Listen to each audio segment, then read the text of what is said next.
Bapak Ibu yang dikasihi Tuhan, kembali kita akan melihat kebenaran firman Tuhan yang akan kita pelajari bersama-sama dari kitab 2 Samuel pasal yang ke-7 ayat yang ke-8 sampai yang ke-10. Bapak Ibu yang dikasihi Tuhan, mari Bapak Ibu simak di dalam Alkitab Bapak Ibu yang Bapak Ibu miliki, dan saya akan membacakannya bagi kita semua. 2 Samuel 7 ayat 8 sampai yang ke-10, demikian firman Tuhan. Oleh sebab itu beginilah kau katakan kepada hambaku Daud, beginilah firman Tuhan semesta alam, akulah yang mengambil engkau dari padang ketika menggiring kambing domba untuk menjadi raja atas umatku Israel. Aku telah menyertai engkau di segala tempat yang kau jalani, dan telah melenyapkan segala musuhmu dari depanmu. Aku membuat besar namamu seperti nama orang-orang besar yang ada di bumi. Aku menentukan tempat bagi umatku Israel dan menanamkannya, sehingga ia dapat diam di tempatnya sendiri dengan tidak lagi dikejutkan dan tidak pula ditindas oleh orang-orang lalim seperti dahulu. Bapak Ibu yang dikasihi Tuhan, kebenaran firman Tuhan pada pagi hari ini dengan tema jangan lupakan perbuatannya. Orang yang memiliki pola pikir dunia pasti hanya akan beranggapan Daud itu hanyalah orang yang kebetulan selalu beruntung. Kalau zaman sekarang Bapak Ibu, seringkali dipakai istilah hokinya bagus. Ya, kalau orang sekarang bilang, wah hokinya bagus tuh. Wah, dia sering kebetulan beruntung aja. Ya. Nah, mungkin orang-orang kalau dengan pola pikir dunia akan menganggap Daud seperti demikian. Karena kenapa? Dari anak ingusan yang sepanjang hari hanya bergaul dengan ternak sampai akhirnya menjadi seorang raja.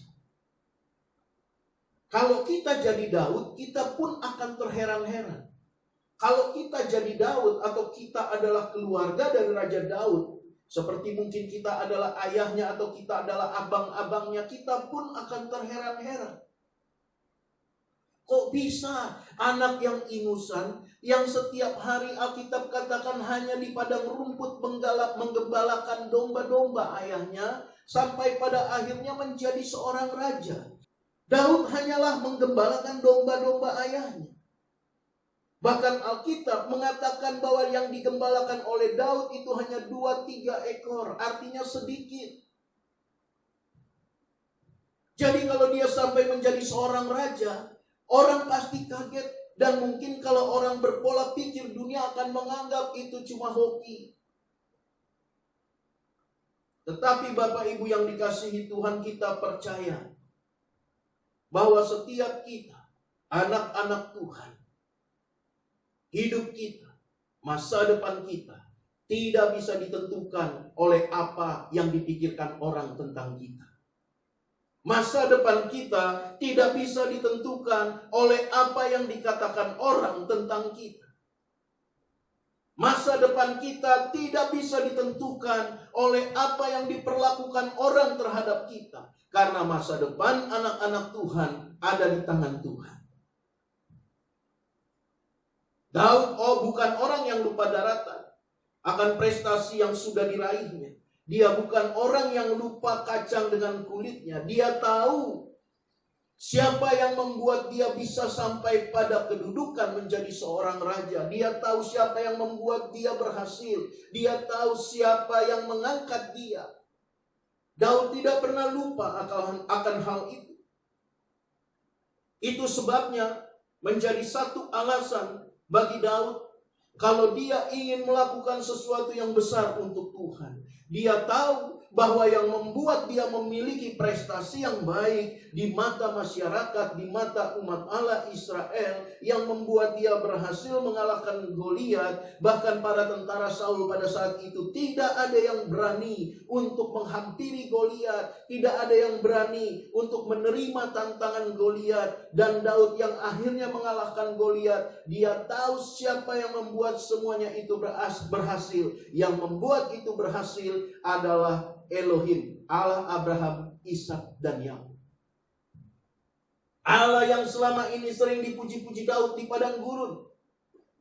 Allah yang selama ini sering dipuji-puji oleh Daud pada waktu dia menggembalakan domba-domba ayahnya. Sambil bermain kecapi di bawah sebuah pohon, Bapak Ibu. Daud duduk memainkan kecapi di bawah pohon.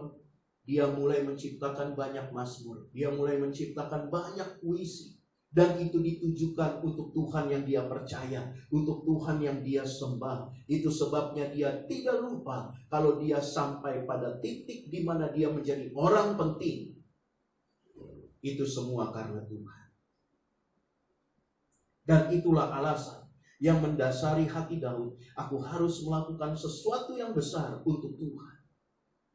Bapak Ibu yang dikasihi Tuhan, ini penting menjadi pelajaran bagi kita dari kehidupan Daud.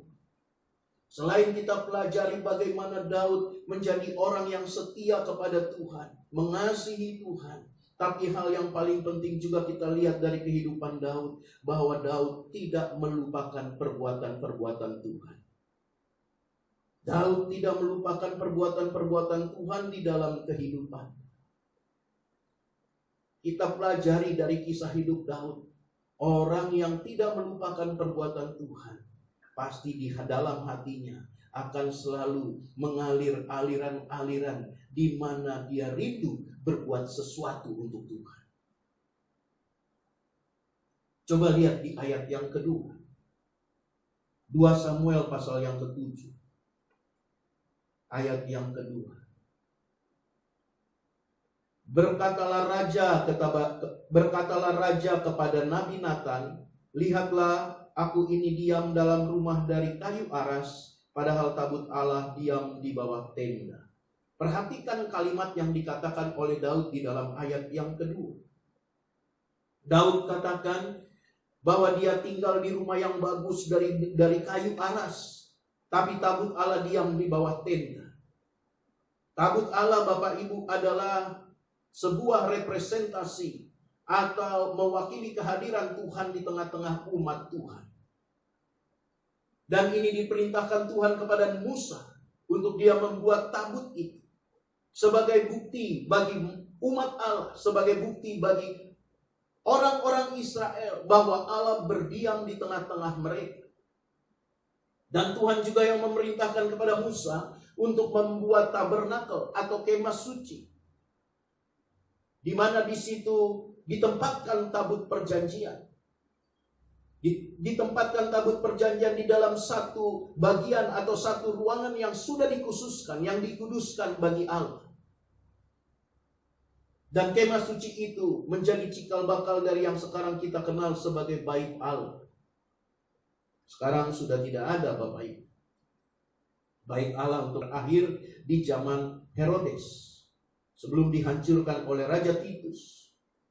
Tetapi belakangan ini orang-orang Yahudi di Israel sana sedang berencana kembali untuk membuat Bait Allah yang ketiga. Bahkan mereka sudah mempersiapkan segalanya agar rencana itu bisa tergenapi. Bapak Ibu, Daud mengatakan tabut Allah sebagai representasi atau perwakilan kehadiran Allah di tengah-tengah umat Tuhan. Dan Daud katakan bahwa Allah atau yang diwakili oleh tabut itu diam di bawah tenda, sedangkan aku tinggal di sebuah rumah yang bagus, yang terbuat dari satu hal yang mahal, yaitu kayu aras. Kayu aras dari Libanon ini merupakan kayu yang sangat mahal harganya pada saat itu. Daud rindu melakukan sesuatu yang besar untuk Tuhan, karena dia tahu bahwa aku bisa sampai pada titik ini, itu karena Tuhan. Mari miliki hati ini, Bapak Ibu. Bapak Ibu dan saya bisa sampai titik ini. Itu semua karena Tuhan. Jangan ada di antara kita yang menganggap, ya karena aku jago, karena aku pintar, karena aku sehat. Tidak ada sesuatu pun di dalam hidup kita yang dihasilkan dari diri kita sendiri. Mungkin Bapak Ibu bingung dan berkata, masa Pak Pendeta nggak ada sesuatu dalam hidup kita yang kita hasilkan dari diri kita. Saya kerja mati-matian loh Pak Pendeta, sehingga saya bisa punya rumah bagus, saya bisa punya mobil bagus, saya punya prestasi yang gemilang. Saya mau tanya kepada Bapak Ibu yang mungkin memiliki pikiran yang demikian, dari mana kemampuanmu itu? Mari kita jawab masing-masing dalam diri kita sendiri. Dari mana kemampuan kita? Dari mana kesehatan kita, kepintaran kita, talenta kita dalam berbisnis, talenta kita dalam mengelola pekerjaan dengan baik? Dari mana? Dari Tuhan tentunya. Jadi benar kalau memang dalam hidup kita tidak ada sesuatu pun di dalam hidup kita itu berasal dari diri kita sendiri. Jadi mari Bapak Ibu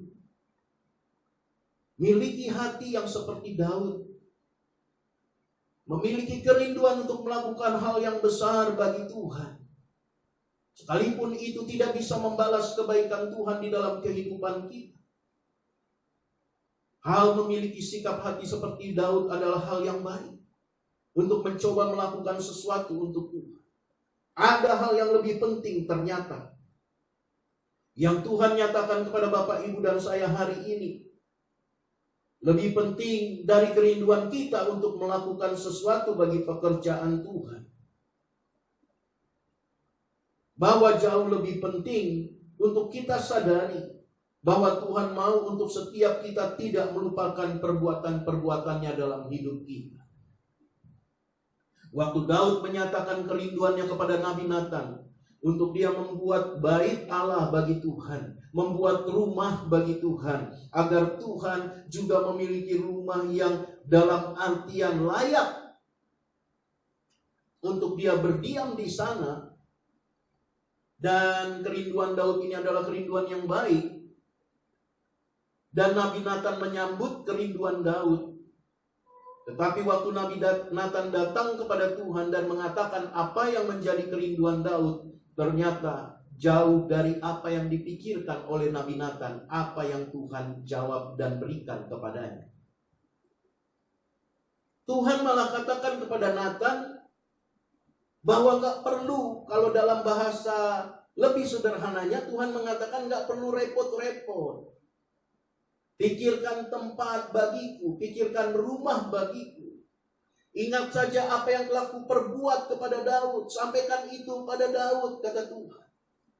Wajar kalau Tuhan berbicara demikian kepada Nathan, karena kita tahu tidak ada di dalam kolong langit ini yang tidak bisa Tuhan buat. Tidak ada di kolong langit ini yang bukan miliknya Tuhan. Jadi kalau Daud mau mencoba melakukan sesuatu bagi Tuhan dengan membuat rumah atau kediaman bagi Tuhan, Tuhan katakan gak usah repot-repot begitulah. Yang penting lu ingat aja perbuatan gua sama lu. Kurang lebih demikian kalau Tuhannya pakai bahasa Betawi. Kurang lebih Tuhan mengatakan demikian. Udah, ingat apa yang telah kuperbuat kepadamu Daud. Sampaikan Nathan kepada Daud. Dan Nabi Nathan menyampaikannya kepada Daud. Jadi penting bagi kita. Tuhan mau Bapak, Ibu, dan saya tetap senantiasa ingat perbuatan-perbuatan Tuhan. Mungkin ada di antara Bapak Ibu mengatakan, Pak, ingat perbuatan-perbuatan Tuhan yang mana? Karena saya sekarang ada dalam keadaan susah. Saya sekarang ada di dalam keadaan yang menurut banyak anggapan orang bukan keadaan yang baik. Saya mau katakan kepada Bapak Ibu sekalian, boleh kita memiliki pertanyaan yang demikian, tapi jangan sampai pertanyaan itu menggugurkan iman kita kepada Tuhan. Percayalah apa yang dikatakan firman Tuhan, bahwa Tuhan tidak akan pernah mencobai kita melebihi dari kekuatan kita sendiri. Dia Allah yang bijaksana. Dan pertolongan Tuhan dalam kehidupan kita itu pasti sangat baik. Kalau Bapak Ibu tidak terpaku dengan keadaanmu yang susah, pergumulanmu, saya yakin dan percaya Bapak Ibu dan saya, kalau kita tidak terpaku dengan keadaan kita yang sulit, pergumulan kita yang begitu banyak, kita pasti bisa melihat bahwa sebenarnya ada perbuatan baik Tuhan di balik pergumulan-pergumulan itu. Jadi mari kita jangan lupakan perbuatan-perbuatan Tuhan. Karena dengan tidak melupakan perbuatan-perbuatan Tuhan dalam hidup kita, maka akan membuat kita menyadari. Yang pertama, lihat ayat yang ke-9. Ayat yang ke-9 mengatakan demikian. Aku telah menyertai engkau di segala tempat yang kau jalani dan telah melenyapkan segala musuhmu dari depanmu. Aku membuat besar namamu seperti nama orang-orang besar yang ada di bumi. Dengan tidak melupakan perbuatan-perbuatan Tuhan, maka kita akan menyadari bahwa Tuhan senantiasa menyertai hidup kita. Tuhan senantiasa menyertai hidup kita. Seperti yang dikatakan Tuhan kepada Daud, bahwa Dialah yang menyertai Daud dalam segala tempat yang dijalani dan melenyapkan semua musuhnya dari depannya. Dan itu yang diperbuat Tuhan kepada kita. Kalau sampai kita tidak ingat perbuatan-perbuatan Tuhan dalam hidup kita, kelak itu bisa membuat kita juga hilang pengharapan. Itu membuat kita juga tidak menyadari bahwa Tuhan sejatinya tidak pernah meninggalkan Bapak Ibu dan saya. Dalam keadaan seperti ini Bapak Ibu, di luaran sana orang banyak berpikir bahwa keadaan ini adalah keadaan yang mengerikan, di mana mungkin bagi sebagian orang ada yang berpikir ini keadaan yang sudah tidak bisa ditolong lagi. Tetapi sebagai hamba Tuhan saya mau katakan, ingatlah bagaimana kita bisa melampaui atau melewati berbagai masalah yang ada di belakang kita. Saya yakin dan percaya kita pun mampu melewati masalah-masalah yang ada di depan kita. Kalau kita mampu melewati masalah yang ada di belakang kita, itu karena Tuhan menyertai kita. Dan Dia tidak akan berhenti menyertai Bapak, Ibu, dan saya. Dia terus menyertai kehidupan kita. Yang kedua, dengan tidak melupakan perbuatan-perbuatan Tuhan. Lihat ayat yang ke-10. Aku menentukan tempat bagi umatku Israel dan menanamkannya, sehingga ia dapat diam di tempatnya sendiri dengan tidak lagi dikejutkan dan tidak pula ditindas oleh orang-orang lalim seperti dahulu. Yang kedua, dengan tidak melupakan perbuatan-perbuatan Tuhan dalam hidup kita, maka kita akan menyadari Tuhan senantiasa menyediakan yang terbaik tepat pada waktunya. Amin. Tepat pada waktu. Orang mungkin akan berpikir lama banget bangsa Israel keliling-keliling 40 tahun hanya untuk pergi ke satu tempat yang dikatakan subur itu. Tapi itu cara Tuhan. Tempat yang baik harus dipenuhi atau diisi dengan orang-orang yang baik. Kalau Tuhan tidak buat bangsa Israel 40 tahun keliling-keliling, Tuhan tidak bisa saring mana memang orang-orang yang memiliki hati yang mengasihi Tuhan yang layak tinggal di tempat itu, dan mana orang-orang yang sebenarnya hatinya tidak mengasihi Tuhan yang tidak layak tinggal di tanah itu. Tapi 40 tahun kalau kita baca di dalam Alkitab, dikatakan yang masuk ke tanah perjanjian adalah mereka generasi-generasi baru yang merasakan kebaikan-kebaikan Tuhan dari sejak mereka keluar dari Mesir sampai masuk tanah perjanjian. Generasi-generasi yang melihat perbuatan-perbuatan tangan Tuhan, yang melihat bagaimana Tuhan menyediakan mereka burung puyuh, yang melihat bagaimana Tuhan memimpin mereka dengan tiang api dan tiang awan, yang melihat bagaimana Tuhan menyediakan air bagi mereka minum, yang melihat bagaimana Tuhan menyediakan roti mana sehingga mereka bisa tetap makan dan lain sebagainya. Bahkan yang menyaksikan proses keluarnya mereka dari Mesir dengan 10 tulah. Bayangkan kalau tidak disaring oleh Tuhan di padang gurun selama 40 tahun. Semua yang keluar dari Mesir masuk semua ke tanah perjanjian. Saya yakin tanah perjanjian yang penuh dengan susu dan madu yang dikatakan Tuhan, tanah yang penuh dengan berkat, sukacita dan damai sejahtera, bisa menjadi tanah yang penuh dengan malapetaka karena diisi oleh orang-orang yang memiliki karakter-karakter yang Tuhan sebenarnya tidak inginkan. Jadi menurut pandangan kita lama, tapi menurut waktu Tuhan itu yang terbaik. Jadi percayalah, waktu kita tidak melupakan perbuatan-perbuatan tangan Tuhan, itu akan membuat kita menyadari bahwa Tuhan pasti menyediakan yang terbaik tepat pada waktunya. Sebagaimana Tuhan menyediakan apa yang kita butuhkan sampai detik ini. Yang ketiga, waktu kita tidak melupakan perbuatan-perbuatan tangan Tuhan dalam hidup kita. Ayat yang ke-11. Sejak aku mengangkat hakim-hakim atas umatku Israel, aku mengaruniakan keamanan kepadamu daripada semua musuhmu. Juga diberitahukan Tuhan kepadamu, Tuhan akan memberikan keturunan kepadamu. Perhatikan kalimat ini Bapak Ibu. Aku mengaruniakan keamanan kepadamu daripada semua musuhmu. Yang ketiga, waktu kita tidak melupakan perbuatan-perbuatan tangan Tuhan dalam hidup kita, itu akan membuat kita menyadari Tuhan senantiasa menjaga dan melindungi kita. Bapak, Ibu, dan saya, sadari kita sekarang masih bisa beribadah sekalipun online karena Tuhan menyertai dan melindungi kita. Mungkin pertanyaan kita, Pak, bagaimana mereka yang kena COVID? Saya yakin dan percaya mereka juga tetap ada dalam perlindungan Tuhan. Karena Tuhan punya banyak cara untuk menyatakan perlindungannya bagi kita. Baik bagi kita yang sehat maupun mereka yang mungkin terpapar penyakit atau virus COVID-19 hari ini. Percayalah, penyertaan dan perlindungan Tuhan tidak beranjak dari kehidupan kita. Tuhan punya banyak cara.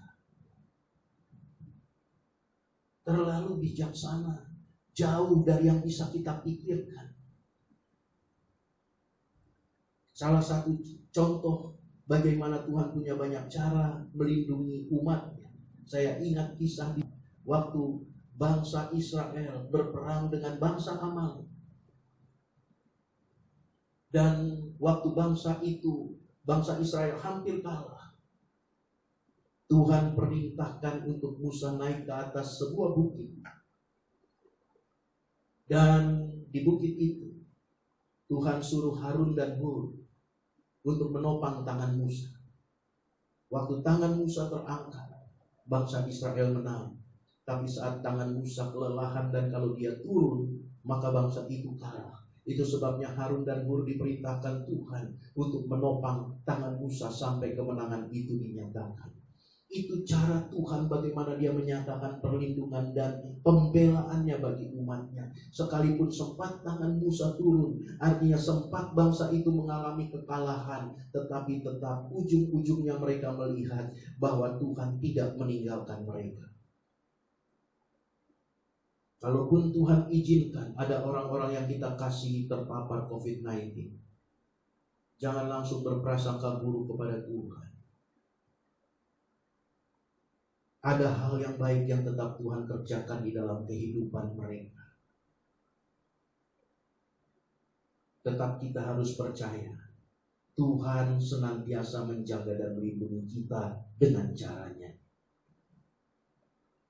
Yang berikutnya, yang terakhir, yang keempat, saat kita tidak melupakan perbuatan-perbuatan Tuhan dalam hidup kita.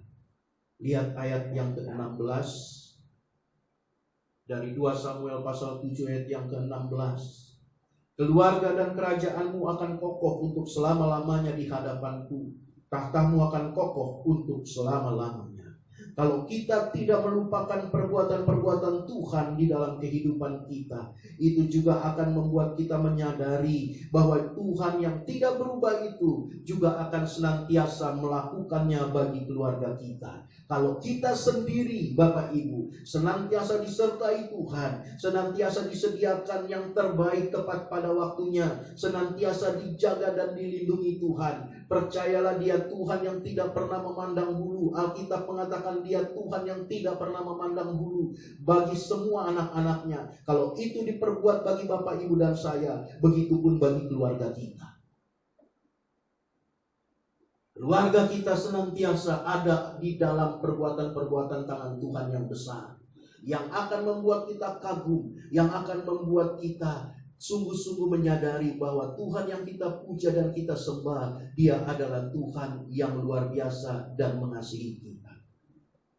Jadi Bapak Ibu yang dikasihi Tuhan, keempat hal ini dapat menjadi fondasi bagi Roh Kudus untuk membuat kita memiliki hati yang berpengharapan, kuat dan setia di dalam Tuhan. Kalau kita tidak melupakan perbuatan-perbuatan Tuhan dalam hidup kita, dan kesadaran ini, 4 hal yang sudah saya katakan pada Bapak Ibu muncul dalam hidup kita, itu menjadi fondasi bagi Roh Kudus bekerja untuk melahirkan kepada kita hati yang setiap hari dalam keadaan apapun tetap setia dan mengasihi Tuhan. Tapi kalau kita sendiri sudah tidak pernah ingat perbuatan-perbuatan tangan Tuhan, tidak ada lagi fondasi untuk Roh Kudus bekerja dalam hidup kita. Mungkin kita akan berkata, Pak, kok begitu? Emang Roh Kudus tidak maha kuasa? Roh Kudus maha kuasa, tapi Dia tidak pernah memaksakan kehendaknya. Ingat pribadi Roh Kudus. Salah satu sifat Roh Kudus dalam hidup kita, Dia bekerja seturut kerelaan hati kita. Itu sebabnya firman Tuhan mengatakan, apa yang telah engkau mulai dengan roh, jangan diakhiri dengan daging. Karena Roh Kudus tidak bisa lagi berbuat apa-apa kalau sudah hidup kita tidak pernah melihat perbuatan tangan Tuhan, tidak pernah mengingat perbuatan-perbuatan Tuhan, dan hidup kita tidak memiliki hati mengasihi Tuhan. Roh Kudus tidak bisa berbuat apa-apa di dalam hidup kita. Jadi mari senantiasa ingat perbuatan-perbuatan tangan Tuhan yang membuat kita menyadari 4 hal ini, bahwa Tuhan senantiasa menyertai hidup kita, bahwa Tuhan senantiasa menyediakan yang terbaik tepat pada waktunya, Tuhan senantiasa menjaga dan melindungi kita, dan Tuhan juga akan senantiasa melakukannya bagi keluarga kita. Dan percayalah, seperti Daud sampai matinya, dia tetap setia mengasihi Tuhan, dan itu bisa terjadi bagi Bapak, Ibu, dan saya, sekalipun kita dalam keadaan yang tidak baik di mata banyak orang. Tetap semangat, tetap bersuka cita. Tuhan Yesus memberkati kita semua. Haleluya.